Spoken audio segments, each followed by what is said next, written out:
triste nouvelle. Le 13 décembre dernier, le père de Romain Duris est décédé, à l'âge de 80 ans. La famille du défunt a annoncé au Figaro un décès brutal. Lundi 23 décembre, les obsèques de l'ingénieur civil des mines se tenaient à Paris pour un dernier hommage à l'église Sainte-Élisabeth de Hongrie, dans le 3e arrondissement de Paris. L'acteur de 45 ans Romain Duris était évidemment bel et bien présent, tout comme sa mère Martine Duris, ainsi que son frère François, et sa sœur Caroline. En juin dernier, TF1 avait choisi de tester pour la première fois Demain nous appartient en prime. Un premier test qui s'était avéré concluant, avec 4,2 millions de téléspectateurs, soit 18,0% de part d'audience, au rendez-vous.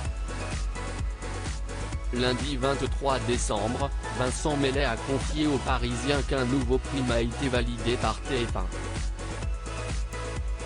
D'ici quelques mois, les téléspectateurs auront donc le plaisir de découvrir un prime inédit, certainement diffusé avant la fin de la 3e saison.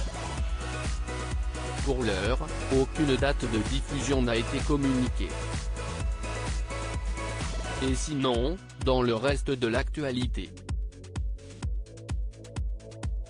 Dans une interview accordée à Télé 7 jours, Jennifer a dévoilé les raisons de son départ de The Voice, qu'elle avait retrouvé l'année dernière, après 3 saisons d'absence.